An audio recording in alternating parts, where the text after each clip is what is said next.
Hello, this is Alex Kasmark for the FXEdge.com, and this is your free daily Forex video for October 9th, 2009. Quick reminder before I begin, the purpose of this free daily video is education and not an alert service. I'm not going to make any trade recommendations, but what I am going to do is point out levels of support and resistance for the next 12 to 24 hours. Please keep in mind that trading with leverage is very risky, so please don't trade any real money until you've established a proven track record of success on a demo account. Trading conditions are always changing, so make sure to watch tomorrow's video to stay updated. Happy Friday, everybody. Big question today is, will the dollar bear rally end on a hot streak and set some new highs versus the euro, Swissy, and the yen? We had very good employment numbers from Australia, and that kept pushing the currency higher. There's now a lot of momentum behind it, and we think there's little in the way to stop it from going parity, which is 1-to-1. Having said that, we're still in panic mode, which means that any bad news about sustaining the economic recovery could bring this pair down 10 cents very quickly. There isn't much economic data out of Australia next week, so we anticipate consolidation with the bias for more Australian dollar gains. Let's go and take a look at the first currency here, euro dollar, currently trading at 147.90. Yesterday we had 148 level as resistance, and that is exactly where we open up today. We're going to keep 148 in place because that's going to come into play over the next few days, I'm sure. Whether it's going to act as support level or resistance for the next few sessions, that's unclear, but 148 will be important. Level above that is going to be 148.50 and then 150. What we can anticipate if we break 148.50 is a run up to 150, perhaps a little bit of stalling before 150. That's a huge psychological level. A break above 150, as it happened last time, within a week we were near the 160 level. So it's very tough to put any areas of resistance. We haven't seen them too often, as it's only happened once. So be very careful once we go above that 150 level. First area of support is going to be 147.50, followed by 146.80. Below that, we'll have 146.20, 145.60, and 145.20. I'd say the more important area to look out for here would be the 146.80 figure. Above that, the 147.50 area could come in form of retracement. The euro dollar could come down to the 147.50 level before aiming towards that 148.50. Let's go ahead and take a look at the pound dollar. We mentioned yesterday we had this wedge pattern we were looking at, and a break either above or below that was going to lead the currency higher or lower. And here we have it. Once we broke above that top line for the wedge, we aimed towards that level of resistance at 161.20. Over now it's 161.13. Excuse me, this is the new level. We originally had 161.50 as an area of resistance.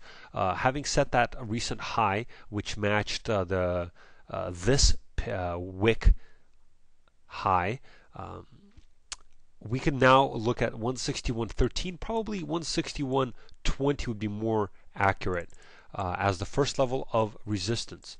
Above that, we'll have 161.50, 162, 163.50 as levels of resistance. More importantly, I think, is this level 162 level. Above that, we can definitely shoot for 163.50.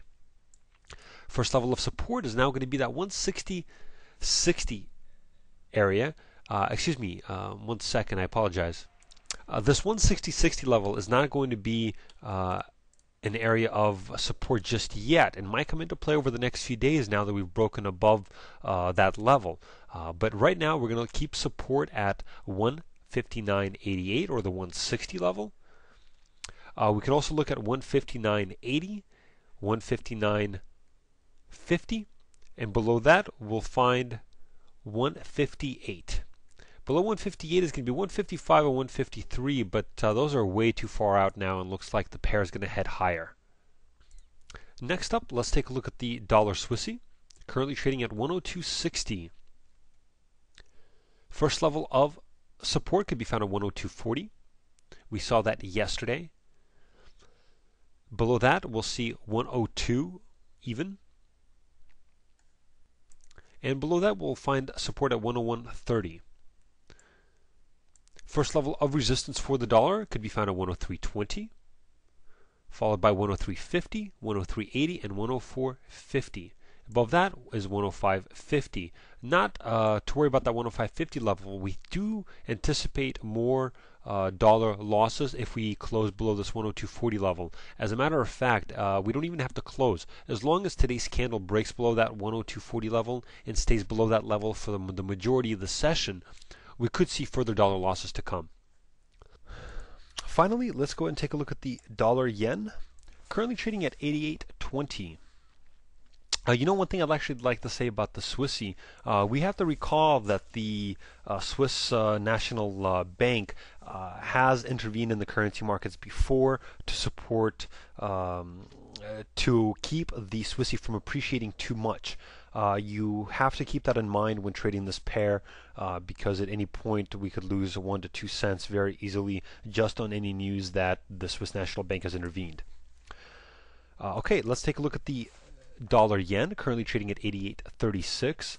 First level of support could be found at 88.20. We saw that in the last 2 sessions. Below that we'll have 87.12 and 85.02. We've had a trade in our members section shorting the dollar yen. The only thing that, it's gone our way quite a bit now, but the only thing that we don't like is the stall near that 88.20 level. We do anticipate a break of that 88 level and aiming towards that 87.12 level. If it goes down to the 87 level, we think it could even penetrate the 85 level. So we'll see how that goes over the next few weeks. First level of resistance can be found at 89.50. Above that will be 90.20, 90.80 follows, and above that is 92 and 92.50. Well, folks, if you'd like a more detailed analysis with potential trade opportunities, join us in the members section.